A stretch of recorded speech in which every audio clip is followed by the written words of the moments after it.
Welcome to focus education world. आज जो हम टॉपिक कराने वाले हैं वो हम कराएंगे ऑनलाइन शिक्षा कितना सार्थक। मतलब आज के पर्सपेक्टिव में देखें, ठीक है, तो ये ऑल राउंड कितना सार्थक है। चाहे हम मोरल वैल्यूज़ को लें या फिर हम कुछ चीज़ें सीखने की वैल्यू लें, इंस्टीट्यूशनल वैल्यू लें, ठीक है, स्पिरिचुअल वैल्यू लें, तो वो क्या क्या है वो सब हम एक तरीके से डिस्कस करेंगे, ठीक है।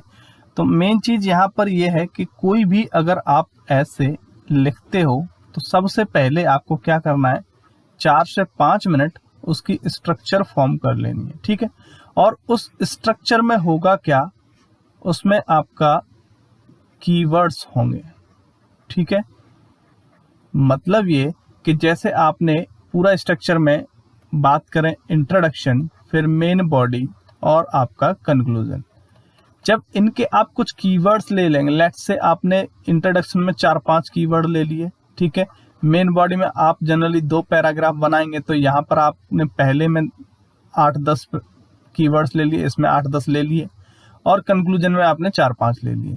तो इन कीवर्ड्स के इर्द गिर्द ही आपका ऐसे बनेगा, ठीक है। उसी को आपने सेंटेंसेस में फॉर्म कर देना है, ठीक।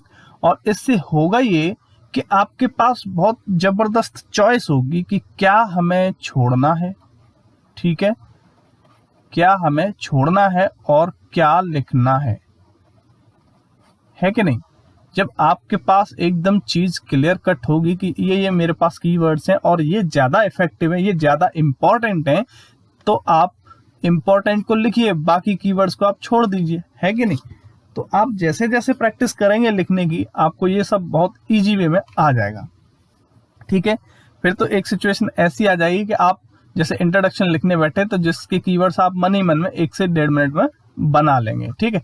ऐसे फिर मेन बॉडी के आप 3 से 4 मिनट में बना लेंगे क्योंकि 2 पैरा हैं, ठीक है। ऐसे कंक्लूजन, यानी आपने 4 से 5 मिनट में इधर ये कंप्लीट कर देने हैं और फिर उसी को सेंटेंसेस में फ्रेम कर देना है।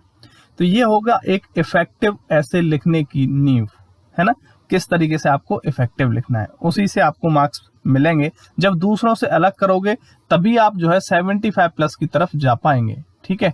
जब तक अलग नहीं करेंगे, सेम कॉपी पेस्ट करेंगे कहीं से, तब तक आपका कुछ नहीं होने वाला। जैसे मैं दे रहा हूं, मैं नहीं कहता आप एग्जैक्ट ऐसा ही लिखिए, लेकिन मैं आपको बहुत सारी चीजें समझा दूंगा कि आप खुद से अपना नया कंटेंट बनाएंगे, कि एकदम क्रिएटिव कंटेंट बनाएंगे।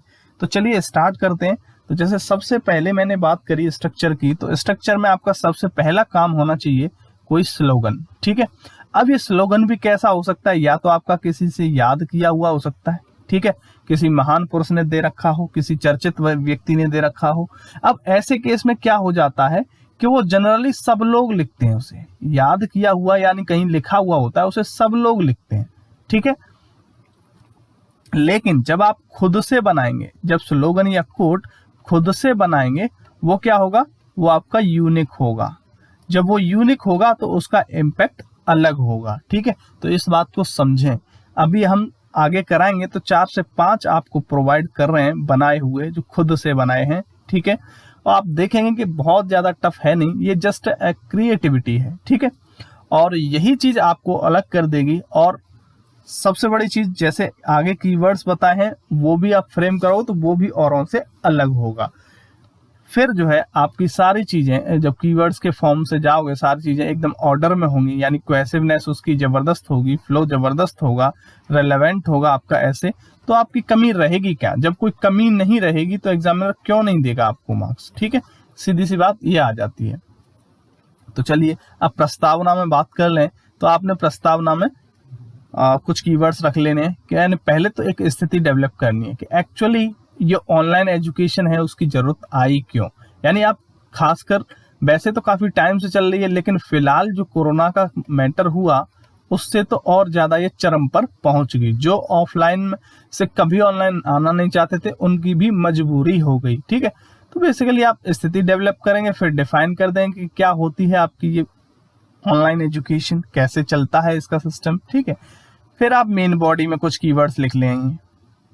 मेन बॉडी में सबसे पहला आपका काम होना चाहिए कुछ एक्सप्लेन करना, व्याख्या करना, अपने टॉपिक को हिस्ट्री से जोड़ते हुए, अगर हिस्ट्री में कुछ है तो उससे जोड़ते हुए, प्लस उसकी क्या क्या रिक्वायरमेंट वगैरह है, क्या मतलब और उसका एक्सप्लेन किया जा सकता है, वो चीज़ें आपको उसमें डालनी चाहिए। जैसे हिस्ट्री से बात करें तो 1993 में इसे लीगलाइज किया गया, ठीक है, और फिर पढ़ाने के माध्यम बता सकते हैं आप कि जरूरतें, उपकरण, ये सब बता सकते हो, तो ये एक्सप्लेनेशन का पार्ट आ जाएगा। फिर इसके बाद आप पॉजिटिव्स पे आ जाइए।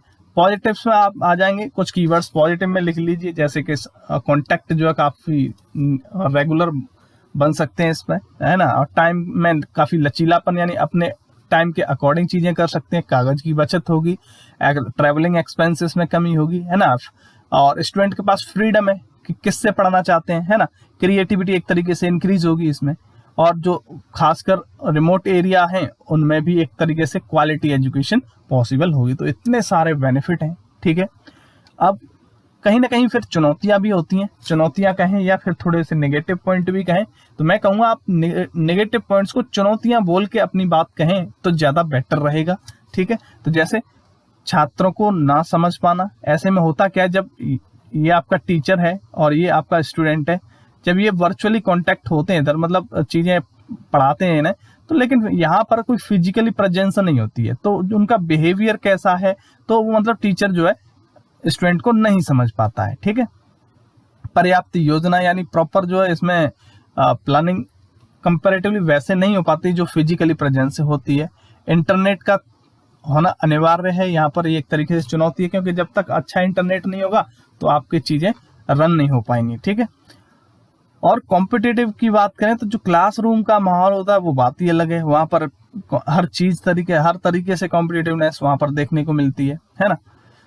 और प्रैक्टिकल शिक्षा का यहाँ पर एक तरीके से कमी रहती है, यानी व्यवहारिक शिक्षा का अभाव रहता है, उत्साह उतना नहीं होता जितना क्लासेस में होता है, बच्चे शोरगुल हल्ला वगैरह करते हैं, है ना, तो वो बात ही अलग होती है, ठीक है। तो ये चीज़ें आप चुनौतियों में दे सकते हैं।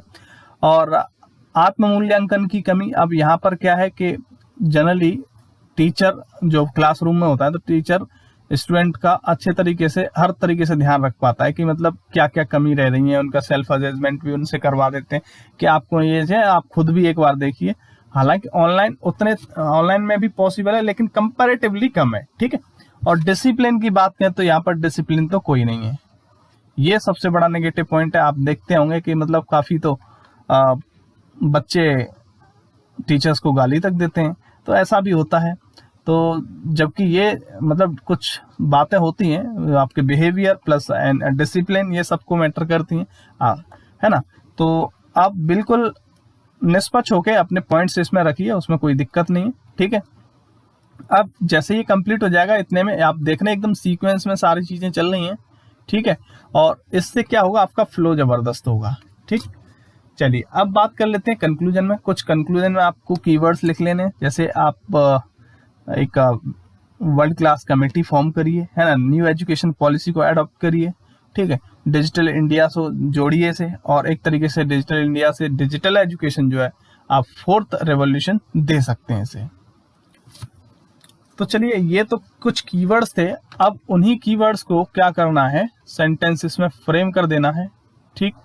और इसकी PDF अपने जो भी प्राइम मेंबर्स हैं और इवैल्यूएशन मेंबर उन सबको मिल जाएगी, और जो मेंबर बनना चाहते हैं वो डिस्क्रिप्शन बॉक्स में आपको लिंक मिल जाएगा, ठीक है, वहाँ से आप ज्वाइन कर सकते हैं। वहाँ पर कॉन्टैक्ट नंबर भी दिया हुआ 9899705343, यहाँ से आपको डिटेल मिल जाएगी अगर आप इंटरेस्टेड हैं तो। मेन चीज़ ये है, यहाँ पे आपको सीखने को बहुत कुछ मिलेगा, यहाँ पे चीज़ें रटाई नहीं जाएंगी, समझाई जाएंगी, ठीक है। तो चलिए अब जो है असली में, ये तो एक तरीके से डेमो था, है ना, अब पिक्चर तो अब स्टार्ट होगी, ठीक। तो चलिए अब सबसे पहले जैसे मैंने बोला, हम 4 से 5 आपको इसमें प्रोवाइड करेंगे स्लोगन्स, ठीक है। और आप देखिए स्लोगन्स कैसे बनाते हैं, एकदम यूनिक होंगे, किसी से कॉपी पेस्ट नहीं है, ठीक है। और स्लोगन्स की बात करें तो मैंने आपको कुछ एक बात बताई होगी पिछले वीडियो में भी, तो जैसे कोई भी कोट या स्लोगन लिख रहे हैं आप, ठीक है, तो इसकी 3 बातें हमेशा ध्यान में रहनी चाहिए। पहली चीज़ क्या कि आपका एज शॉर्ट एज पॉसिबल, जितना छोटा हो उतना बढ़िया है। दूसरी चीज, जो टॉपिक लिख रहे हैं उसके रिलेवेंट होना चाहिए, ठीक। और थर्ड नंबर पे बात आती है, ऑर्डर इधर उधर कर सकते हो, कोई दिक्कत नहीं है, पहले हो सकता है मैंने कभी रिदम बताया हो, तो रिदम जो है आपका वो भी जबरदस्त होना चाहिए। जब ये तीनों चीजें मिल जाएंगी तो आपका जो कोट है बहुत ही इफेक्टिव कोट बनेगा और वो एक अलग ही इम्पैक्ट क्रिएट करेगा एग्जामिनर के माइंड पे। चलिए बात कर लेते हैं। तो जैसे पहला देखें तो ये है, शिक्षा करेगी नवयुग का निर्माण, आने वाला समय देगा इसका प्रमाण। तो आप देख रहे हैं कि अपने एजुकेशन से रिलेट करके हमने बताया है कि नए युग का एक तरीके से निर्माण होगा इससे, और इसका प्रूफ भी आने वाला टाइम दे ही देगा। तो मतलब इसका मतलब भी अच्छा निकल रहा है और एक तरीके से आपके पॉइंट टू द पॉइंट जो है ये आपका कोट है। हालांकि ये आपका बात करें तो करीब 12 वर्ड्स का हो गया है। जनरली मैं इतना बड़ा कोट लिखता नहीं, मैं कोशिश करता हूं आपको 6 to 8 वर्ड्स में और मैक्सिमम 10 वर्ड्स में प्रोवाइड कर दूं, ठीक है। लेकिन ये काफी अच्छा बना तो इसलिए 12 वर्ड्स में पहुंच गया, लेकिन 12 तक चलेगा, क्योंकि जनरली स्टूडेंट गलती करते हैं 20 to 25 वर्ड्स में, इतने में वो क्या करते हैं किसी का बोला हुआ स्लोगन या कोट लिख देते हैं, ठीक है, स्लोगन या कोट। तो उससे तो अच्छा ही है, बेसिकली इतने में तो आप 2 लिख लेंगे फिर भी वर्ड्स बच जाएंगे, तो आपके पास मार्जिन भी अच्छा खासा होगा। इस केस में क्या होता है 250 में से आप 25 अगर माइनस कर दें तो 225 वर्ड्स ही बचते हैं आपको अपनी बात लिखने के लिए, समझाने के लिए। तो एक तरीके से कुछ उस केस में क्या होता है आपके कुछ अच्छे पॉइंट छूट भी जाते हैं, ठीक है। तो बस ये चीजें ध्यान में रखें कि जितना छोटा हो उतना ठीक है। इतने में तो 20 में तो आप 20 से भी क्या 8 के बनाते हैं तो आप 16 वर्ड्स में 2 बना देंगे, जैसे एक स्टार्टिंग में रख सकते हैं और एक एंड में भी रख सकते हैं, ठीक है। चलिए दूसरे की बात कर लेते हैं। तो दूसरा है आपका, ऑनलाइन शिक्षा का प्रसार, लाया ज्ञान आपके द्वार। देखिए एक तरीके से इससे भी अच्छा है ये, है ना, क्योंकि आपका 1 2 3 4 5 6 7 8 वर्ड्स में बन गया है ये, और ऐसे आप 2 भी बना सकते हैं और बहुत ही अच्छे पॉइंट्स आप इंक्लूड कर पाएंगे, क्योंकि आपके पास वर्ड लिमिट भी रहेगी बची हुई। चलिए थर्ड की बात कर लेते हैं, ऑनलाइन शिक्षा का पदार्पण, लाया ज्ञान का नया दर्पण। तो आप देख रहे हैं ये भी एकदम रेलेवेंट है, बहुत ही जबरदस्त क्रिएटिव कोट है ये, आप देख ही सकते हैं। तो ये सब क्रिएटिव कोट जो है मैंने बनाए हैं आपके लिए, और आप भी ऐसे बना सकते हैं, ठीक है। तो ये आप देखेंगे तो ये 9 वर्ड्स में बन गया है आपका। तो आप देखेंगे मेरी कोशिश यही है कि कम से कम वर्ड्स में आपको चीजें प्रोवाइड करी जाए। एक और कर लेते हैं, सब पढ़ें सब बढ़ें, ऑनलाइन शिक्षा का सदुपयोग करें। तो ये भी बढ़िया है, ये तो जनरली आप हर जगह देख ही लेते हैं, बस उसमें हमने एक लाइन और जोड़ दी है, ठीक। तो यहाँ पर ये आपको 4 कोट बता दिए हैं। अब जो है हम स्टार्ट करते हैं इंट्रोडक्शन, और इंट्रोडक्शन को कैसे करना है वो आपको बता ही दिया था, ठीक है। इंट्रोडक्शन में जो कीवर्ड्स बताए थे आपको वही कीवर्ड्स जो है सेंटेंसेस में फ्रेम कर देने। मतलब पहले तो आपको स्थिति डेवलप करनी है, स्थिति डेवलप करते हैं फिर जो है डिफाइन कर देंगे उसे, ठीक है।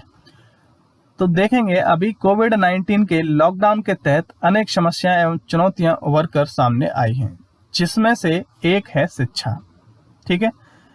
खास करके भारत जैसे विशाल जनसंख्या वाले देशों में स्कूल एवं कॉलेजों के बंद होने से शिक्षा काफी हद तक प्रभावित हुई है, शिक्षा हुई है, ठीक है, यहाँ पर हुई करना हुई है।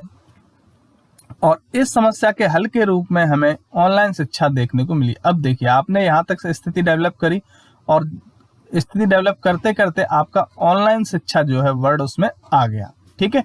तो स्थिति में ऐसा ही होना चाहिए, आप बात करते जा रहे हैं और फिर उस बात में जो आपका टॉपिक आ जाए फिर जो है टॉपिक को आप डिफाइन कर दें, ठीक है। तो आप डिफाइन कर दें कि ऑनलाइन शिक्षा शिक्षा का ऐसा माध्यम है जिसके माध्यम से घर बैठे शिक्षक इंटरनेट के माध्यम से देश के किसी भी कोने या प्रांत से बच्चों को पढ़ा सकते हैं।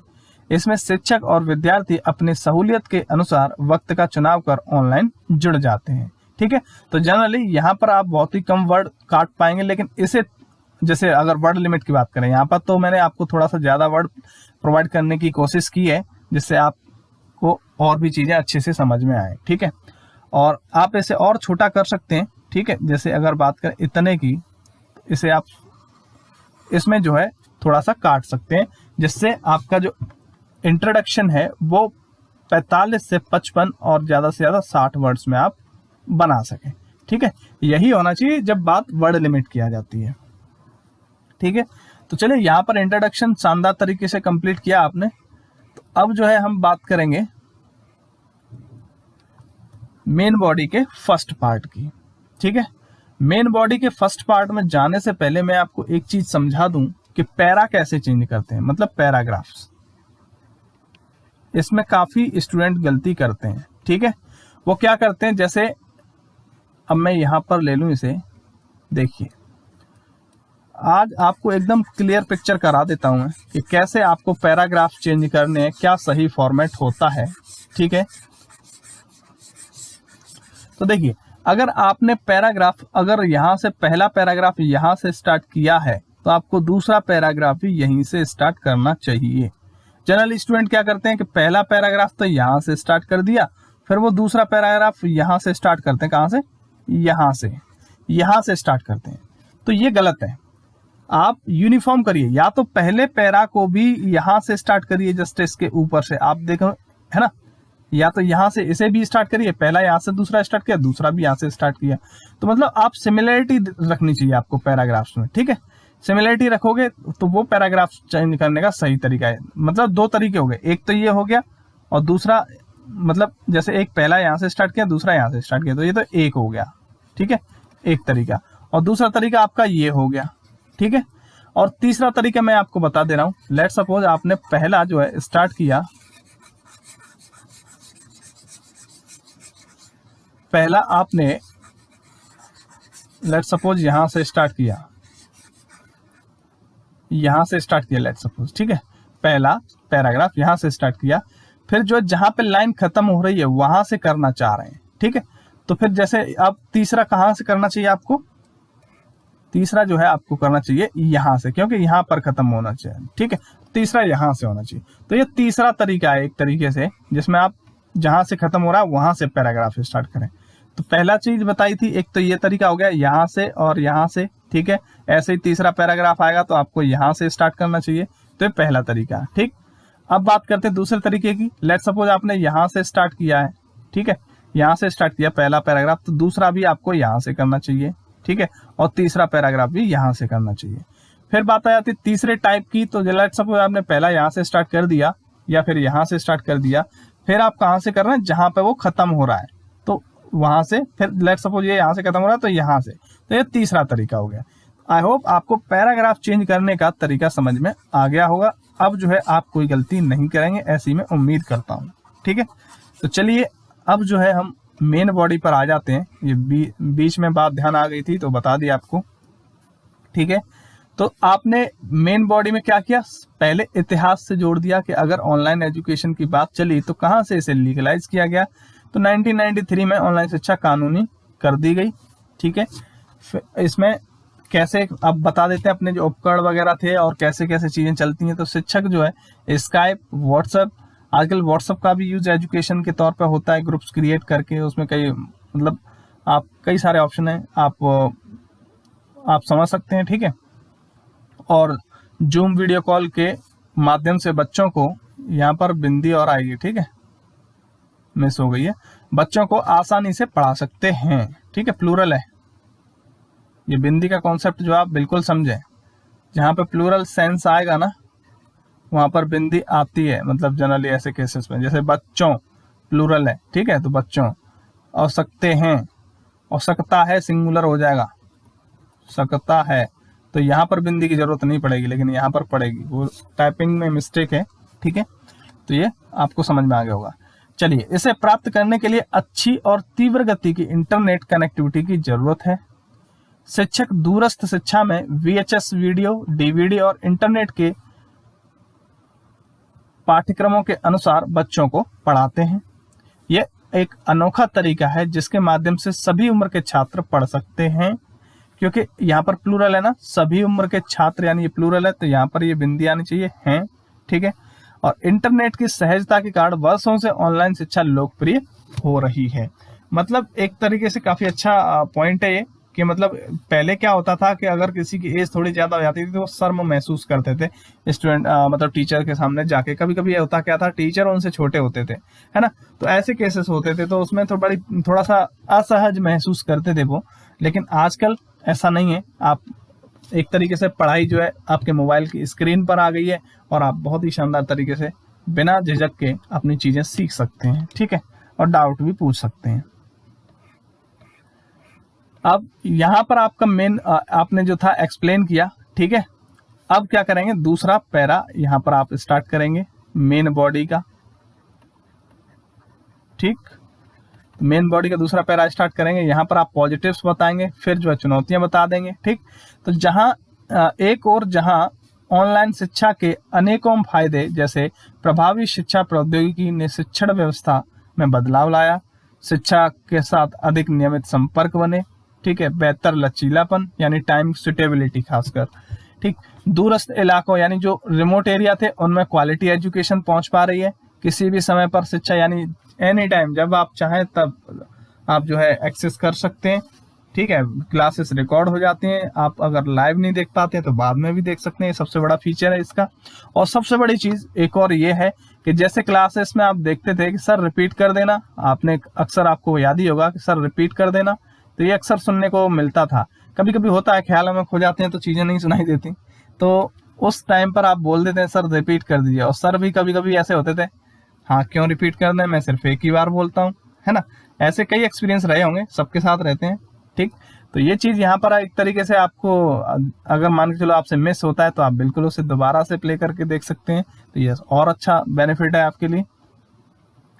विद्यार्थी द्वारा ली गई क्लास को रिकॉर्ड करना, समय की बचत, यात्रा में होने वाले खर्चे की बचत, बच्चों को पढ़ने की स्वतंत्रता के साथ साथ रचनात्मक मौलिकता भी बेहतर बनेगी।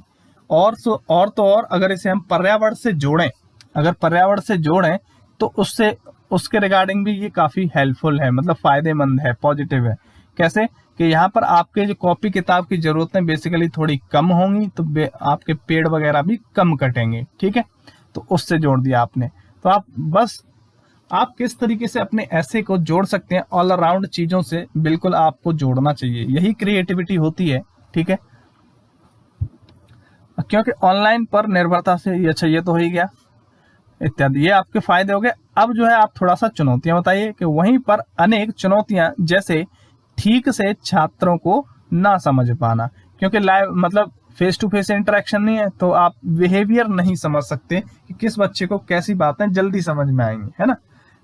तो ये थोड़ा सा इसमें चुनौती है। शिक्षा के लिए पर्याप्त योजना का अभाव, जैसे आप लाइव इंटरेक्शन से मतलब फेस टू फेस इंटरेक्शन से जो आप प्लानिंग कर सकते हो वो अलग ही बात होती है। अच्छे इंटरनेट का होना अनिवार्य है, ये है ना। जब इंटरनेट अगर अच्छा नहीं होगा तो मतलब आप पढ़ ही नहीं पाएंगे उस टाइम पर, ये थोड़ा सा चुनौती है। कॉम्पिटिटिवनेस की बात करें तो इसका माहौल जो है ठीक से उत्पन्न नहीं हो पाता, क्योंकि जनरली अलग अलग जगह सब लोग पढ़ रहे होते हैं, लेकिन जब एक क्लासरूम में बात करते हैं तो सब लोग एक साथ पढ़ रहे होते हैं, तो कॉम्पिटिटिवनेस का वहां पर माहौल होता है। और ये उत्पन्न आपका गलत लिखा है यहाँ पर, ठीक है, टाइपिंग मिस्टेक है ये उत्पन्न होगा, ठीक, ये वाला उत्पन्न न होना। व्यवहारिक शिक्षा का अभाव, उत्साह की कमी और सेल्फ असेसमेंट यानी आत्म मूल्यांकन की कमी और अनुशासन डिसिप्लिन की कमी, ठीक। तो ये आपके कुछ चुनौतियां आपने बता दी। अब यहाँ पर आपके सारे पॉइंट्स कवर हो गए और काफी अच्छे तरीके से कवर हो गए। यहाँ पर आपको काफी हद तक हमने बहुत ज्यादा पॉजिटिव्स बताए हैं और बहुत ज्यादा चुनौतियां भी बताई हैं, क्योंकि हमने जो है ऐसे आपको थोड़ा ज्यादा वर्ड में प्रोवाइड किया है। फिर जब आप विद इन वर्ड लिमिट लिखेंगे तो कुछ चीजें यहाँ पर आप स्किप करके मतलब सारे जब लिखने की जरूरत नहीं, 3-4 आप पॉजिटिव लिख दिए, 3-4 चुनौतियां लिख दीजिए, उसी से आपका जो है वर्ड लिमिट थोड़ी सी कम हो जाएगी, ठीक है। तो वो कोई बड़ा इश्यू नहीं है, पूरा 100% वैसे भी किसी को याद नहीं रहता। और रटने का तो पहले ही मना कर रहा हूँ कि आपको 250 वर्ड का ऐसे याद नहीं करना है, आपको चीजें ऐसे समझनी है कि आप अच्छे तरीके से उसे लिख पाए, आप कीवर्ड्स फॉर्म करें, आपका ऐसे तो अपने आप बन जाएगा। क्योंकि जब तक आप ये नहीं करेंगे तो आप एग्जाम में जाएंगे, जो भी टॉपिक आया सीधा लिख देंगे, एक बार पेन स्टार्ट हो गया तो फिर वो रुकेगा नहीं और आपकी चीजें वो मतलब जो ऐसे है वो एकदम कंप्लीट हो जाएगा तभी रुकेगा हाथ। अब उस केस में ये हो सकता है कि जो इंपॉर्टेंट पॉइंट थे वो छूट ही गए, ठीक, ऐसा हो सकता है। चलिए अब जो है इसके कंक्लूजन की बात करें तो कंक्लूजन में आप देखेंगे जो हमने कीवर्ड्स थे बस उसी को फ्रेम करा है। तो सबसे पहला कंक्लूजन में सबसे पहली चीज आपको क्या याद रखनी है कि कंक्लूडिंग वर्ड, हमेशा आपको कंक्लूजन जो है कंक्लूडिंग वर्ड से स्टार्ट करना चाहिए, जिससे एग्जामिनर को लगे कि हाँ यहाँ से कंक्लूजन स्टार्ट होने वाला है, ये बंदा अपना ऐसे को कंसाइज करने वाला है, मतलब समेटने वाला है अपने शब्दों में। तो बिल्कुल ये जो है तभी समझ में आएगा जब आप शुरुआत जो है इफेक्टिव करेंगे उसकी, मतलब एक कंक्लूडिंग वर्ड से करेंगे। अब आप कोई भी पूरा ऐसे पढ़ लेगा, पूरा निबंध जब पढ़ लेगा, फिर जब यहाँ पे आएगा तो वो समझ जाएगा कि हाँ यहाँ से जो है कंक्लूजन स्टार्ट हो रहा है, ठीक है। सरकार को चाहिए कि एक विश्व स्तरीय समिति का गठन करे तथा सभी चुनौतियों से पार पाकर, यानी अब सारी चुनौतियां हमने एक ही वर्ड में डाल दी, कैसे, सभी चुनौतियां, ठीक, इनसे पार पाकर नई शिक्षा नीति को एक नया स्वरूप देते हुए शामिल करें, यानी जो न्यू एजुकेशन पॉलिसी की बात चल रही है उसे भी एक बढ़िया रूप देते हुए ऑनलाइन एजुकेशन से जोड़ते हुए, ठीक है, जिसमें भारत की शिक्षा व्यवस्था का स्तर समृद्ध बन सके और डिजिटल इंडिया जैसी योजनाओं भी सफल हो सके, यानी उनका क्रियान्वयन, यानी इम्प्लीमेंटेशन, क्रियान्वयन को इम्प्लीमेंटेशन बोलते हैं इंग्लिश में, ठीक है। हो सकता है कुछ लोगों को इम्प्लीमेंटेशन जल्दी समझ में आए तो उसका हिंदी जो है क्रियान्वयन होता है, हो सके, और भारत चौथी क्रांति जो कि डिजिटल क्रांति है उसे सफल बना सके। अब बताइए इससे बढ़िया कंक्लूजन आपको मिल सकता है, आप खुद ही सोचिए। सब कुछ इसमें आ गया एक तरीके से, सारी बातें ऊपर से कवर करते हुए, और डिजिटल इंडिया को भी जोड़ा हमने, न्यू एजुकेशन पॉलिसी को भी जोड़ा हमने, ठीक है, और उसे हमने संज्ञा भी दे दी, संज्ञा भी हमने चौथी क्रांति की दे दी। तो ये होता है तरीका काफी अच्छा इफेक्टिव कंक्लूजन लिखने का, ठीक है। आई होप आपको मजा आया होगा।